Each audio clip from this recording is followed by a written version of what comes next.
Saya ngerasa udah cukup lelah dan ketika itu istri juga, kenapa sih kamu kok masih main kayak gini? Ingat anak istri. Persaingan sehat, sejahterakan rakyat. Roll 3, 2, 1. Welcome to Pod Country, podcast KPPU Kanwil 3 Bandung.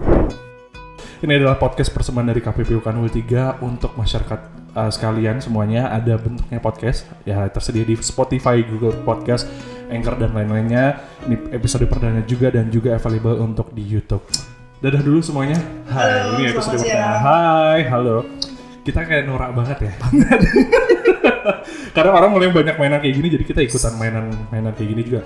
Tapi banyak banget manfaatnya dari podcast ini, ya nggak sih Om? Iya, saya sih ngerasain manfaatnya kan, karena kan podcast ini produknya itu secara digital di Spotify, kita bisa dengerin materi audionya kapanpun, dimanapun, bahkan sambil nyetir pun kita bisa denger story-story di podcast yang mau kita pilih. Nah, itu juga dari salah satu media inovasi yang kita lakukan untuk masuk ke audio podcast suara ini. Nah, untuk di episode perdana ini spesial banget karena kita pengen tahu nih dari sisi jurnalistik terhadap persaingan usaha ya, karena memang temanya adalah KPPU Kanwil 3 untuk persaingan usaha kan, jelas ya. KPPU sendiri kalau yang belum tahu itu adalah Komisi Pengawas Persaingan Usaha, itu di mana mereka menjalankan undang-undangnya berdasarkan Undang-Undang Nomor 5 Tahun 99 ya, tentang larangan praktek monopoli dan persaingan usaha tidak sehat. Nanti kita bakal kasih deskripsinya di bawah untuk yang pengen tahu, pengen baca lebih lanjut supaya agak sedikit inline dengan apa yang dibahas. Ya Om ya, jadi Om Leo, ini spesial banget di episode pertama karena kita pengen tahu bagaimana sih sisi jurnalistik mengangkat atau menggalinya untuk persaingan usaha itu sendiri. Tapi sebelum itu Om Leo, kita mau main games dulu ya. Boleh. Ini gamesnya udah disiapin. Apa itu? Dengan kertas yang tidak terlalu proper ya sebenarnya. Tapi ini lumayan coret-coretan. Ibaratnya kalau ini adalah skripnya ya, supaya tidak keluar dari jalurnya Om ya. Jadi yang pertama Om, gue pengen nanya banget ini. Om, tim bubur diaduk atau tim bubur tidak diaduk? Tidak diaduk. Oh my god. Ningrat. Sorry banget, berarti kita nggak temenan sekarang ya. Tuh, kita ningrat. Mohon maaf. Kalau menurut aku kayaknya rasanya lebih blending ketika diaduk ya nggak sih Om? Malah saya lebih suka pilih-pilih sih, jadi bubur kacang, bubur kekian, bubur ayam, rapi. Tidak, gitu. no. Bubur diaduk lebih baik. Selanjutnya, Om, lebih memilih menjadi podcaster atau menjadi penulis atau writer? Aduh, ini pertanyaan susah banget ya, karena kan dua dunia itu berhubungan dengan saya semua ya. Saya juga nulis dari untuk artikel maupun untuk jurnalistik dan podcaster, karena selama WFH kemarin kita tahu kita tetap di rumah aja dan gimana caranya tetap supaya produktif. Nah itu saya juga main podcast juga, ngisi waktu. Jadi ya selama ngisi waktu saya nulis buat media tempat saya bekerja, saya nulis artikel di tempat lain, dan bentuk bentuk audio saya main podcast. Jadi di mana suruh milih, saya milih dua-duanya. Dua-duanya ya, itu dia jawabannya. Selanjutnya Om, lebih memilih jurnalis atau hukum? Karena sebelumnya buat yang belum tahu, Om Leo ini punya podcast juga namanya Jurnalis Lawyer ya. Bisa dijelasin sedikit Om? Oke, jadi Jurnalis Ex Lawyer ini itu kita tuh lahirnya 2 bulan yang lalu, 9 Mei. Saya masih ingat episode pertama kita itu lead topiknya simple banget. Kenapa sih mau memilih menjadi lawyer? Itu sampai sekarang di tempat kami di Anchor FM tuh masih paling tinggi jumlah plays-nya. Itu berangkat dari bukan keresahan ya, tapi kita kayak lagi-lagi ini selama WFH kita mau ngapain sih, melakukan sesuatu yang tidak membahayakan diri sendiri tapi ada manfaatnya. Dan kita kan kebetulan saya sama partner sepakat, kita kalau mau konten jangan yang aneh-aneh. Aneh dalam artian jangan bikin konten yang viral tapi habis itu kesangkut masalah hukum lah, itu kita hati-hati banget. Jadi kita coba yuk, partner saya namanya Glenn Wijaya, dia lawyer di salah satu firma hukum di Jakarta, sedangkan saya wartawan untuk media asing dari Hong Kong, tapi saya tidak punya kantor di Indonesia. Kita sepakat yuk kita tabrakin dua dunia yang berbeda. Cuman itu Jurnalis Lawyer kita sepakat tidak mau membahas hal-hal substansial, misalnya kasus atau klien yang sedang digarap Glenn Wijaya. Begitupun juga saya tidak mau membahas story apa yang sedang saya kerjakan, karena itu kan privacy kan. Jadi kita mencoba lihat dari sisi lain, apa sih kerjaan lawyer itu, apa sih kerjaan jurnalis itu. Jadi kita melihat dari balik layar itu Sampai sekarang kita sudah menghasilkan sekitar 10 episode selama 2 bulan. Kita konsisten seminggu sekali setiap hari Sabtu. Karena pada dasarnya adalah membuat podcast, mengawalinya tuh susah, mencari partner yang tepat, mencari partner yang visi itu susah. Betul. Saya juga merasakan itu. Nah, sama. Cari partner yang sevisi itu susah. Iya benar. Nah, oke nih, dapat partner sevisi, kita udah klop dengan visi misi, identitas sama genre podcast mau apa, kita udah sepakat. Episode pertama nih, jadi, seneng lah, ye. Nah, pertanyaan berikutnya, ini kita mau bikin podcast cuma buat rame-ramean, buat ngeksis atau mau buat seterusnya. Jadi itu kita lebih concern bagaimana podcast ini tetap hidup dan tetap survive di tengah persaingan podcast yang lainnya. Jadi kita bermain di pasar yang cukup niche karena kan pasar sempit karena kita membahas hukum dan jurnalis dan lawyer itu sangat berkaitan. Jadi ya kita lebih ngembangin habis ini episode ini kita mau membahas apa, narsumnya siapa. Jadi kita terus develop itu sebenarnya mikir banget karena setiap minggu setiap Sabtu tuh harus mikir siapa kita mau manggil siapa ya, belum lagi topiknya apa, belum lagi kita bikin fotonya untuk pic artnya, kemudian captionnya apa, kemudian buat kita yang paling krusial adalah daftar pertanyaan. Ya, jadi, sama dengan yang kita lakukan sekarang. Betul, karena itu kan lebih semacam guideline biar kita satu tertib durasi, dua itu juga. Konten. Kalau kita punya daftar pertanyaan dan kita tertib menjalankan daftar pertanyaan itu niscaya konten kita akan lebih bermutu dan berbobot. Plus kemudian tinggal bagaimana kita dengan narasumber itu dengerin baik-baik mana 1-2 lines atau 1-2 kalimat yang itu cukup menarik untuk digali lebih dalam. Jadi seperti itu. Itu teknik-teknik jurnalistik sekali ya. Jadi udah tahu dong siapa yang bikin pertanyaan seperti apa, lebih mendalam dan segala macamnya. Jadi jurnalistik atau hukum? Keduanya lagi ya. Nah ini pertanyaan yang nomor 4 nih Om. Lebih milih US FTC atau European Competition Commission? Atau KPPU-nya Amerika atau KPPU-nya Eropa gitu ya? Pertanyaannya berat banget ya. Karena yang satu kelihatan sekali kan.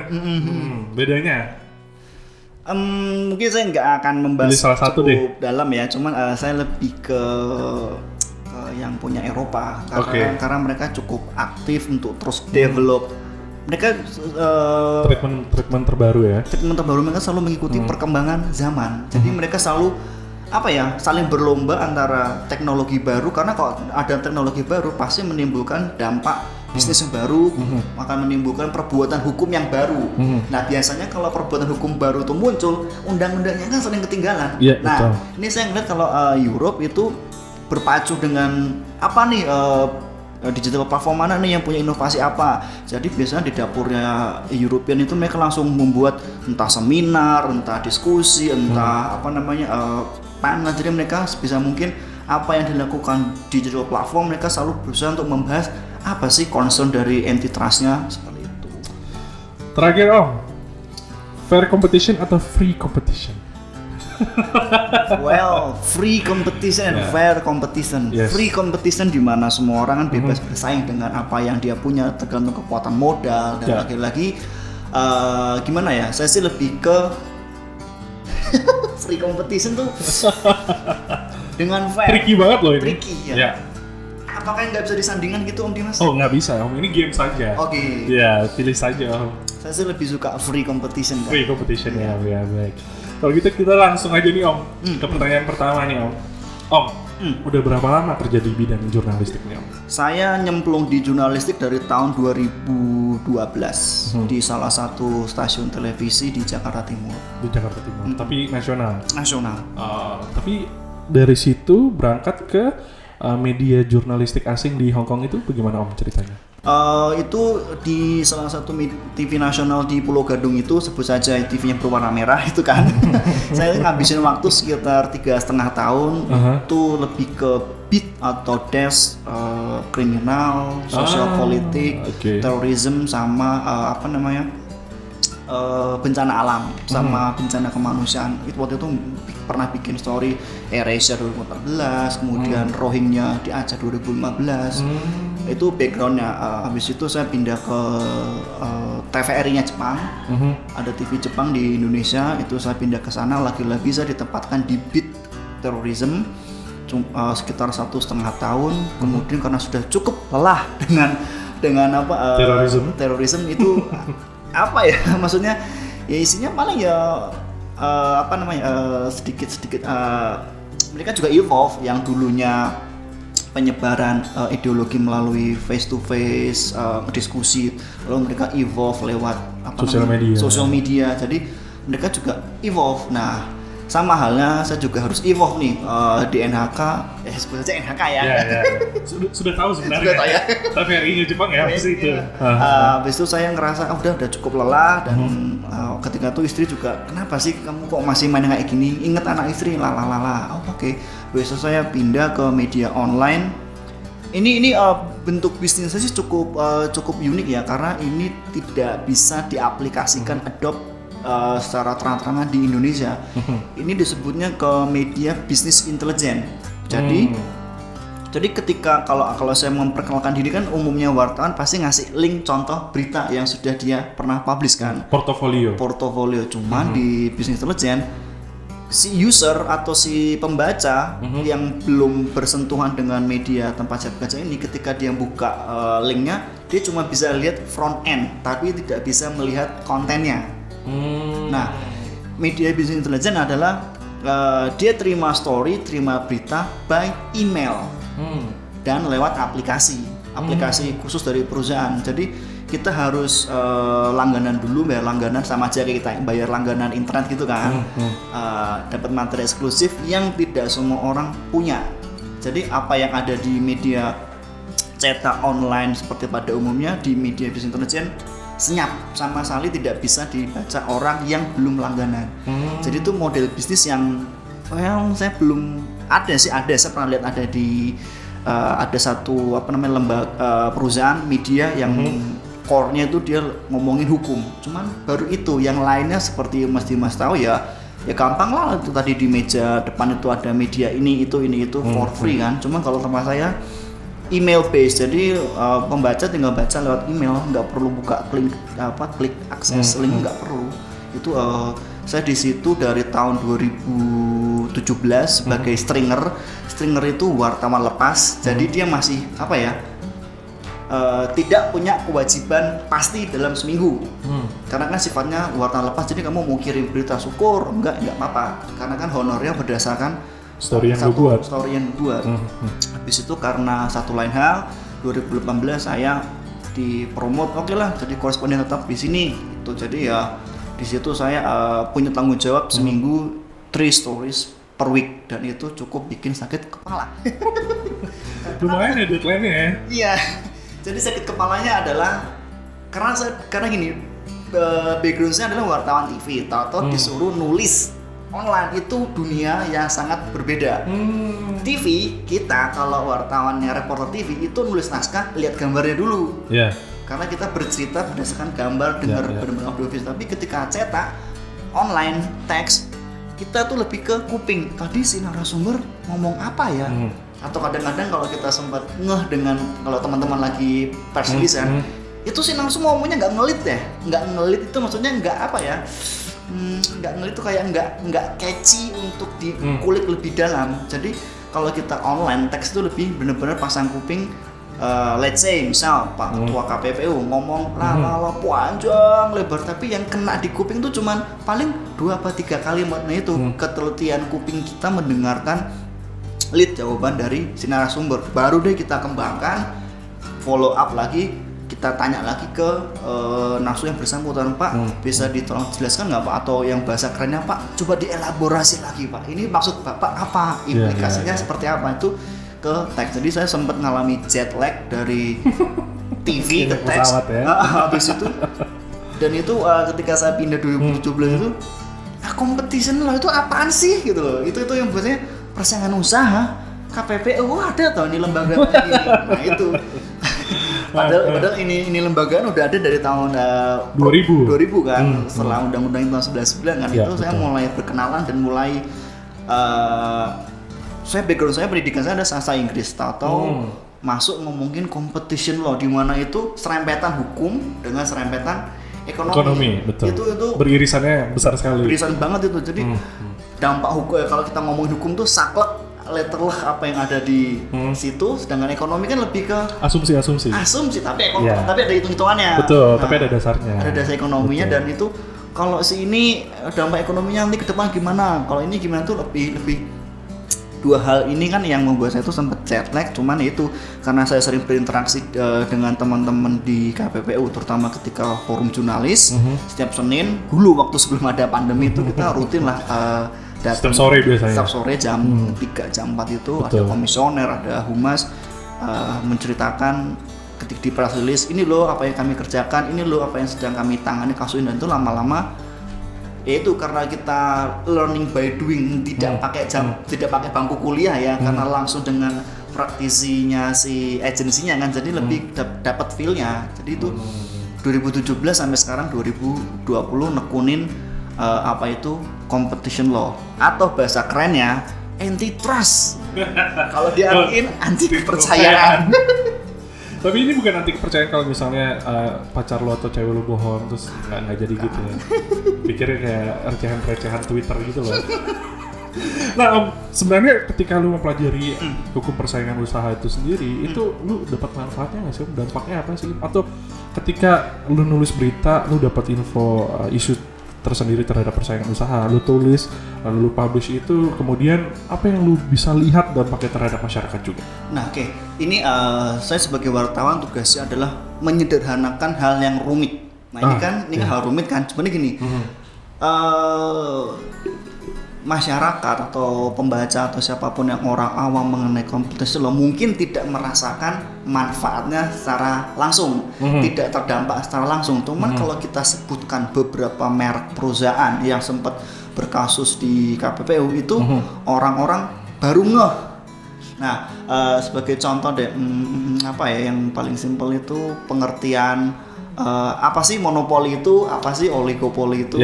Nah, itu kan permainan monopoli kan kalau kita punya modal lebih, tentu kita ingin ekspansi bisnis kita. Nah, di situ kan kita bisa bangun rumah, bangun hotel agar orang yang lewat di wilayah kita mau bayar lebih. Cuman kalau menurut saya monopoli itu sah-sah aja, asal tidak boleh ini abuse its dominant. Itu bahasa Indonesianya apa ya? Penyalahgunaan posisi dominan. Penyalahgunaan posisi dominan, atau bahasa simpelnya gini teman-teman, mentang-mentang kita paling kuat, mentang-mentang kita punya modal gede, abuse of power. Jadi kita cenderung untuk merasa kayak karena produk saya ini dominan di pasar, orang butuh saya. Jadi saya merasa mentang-mentang nih orang butuh saya coba deh harga produk yang awalnya 1.000 saya naikin deh pelan-pelan 1.100, kemudian ternyata orang masih beli naikin lagi 1.200 terus. Itu lama-kelamaan mungkin sampai 2.000 dan orang mulai teriak. Akan menjadi masalah kalau misalnya satu produk ini tidak punya saingan. Nah, betul, itu jadi publik merasa ya mau nggak mau harus beli. Nah, disinilah itu disebut dikatakan penyalahgunaan posisi dominan, dan itu sangat berbahaya bagi ekonomi. Karena apa?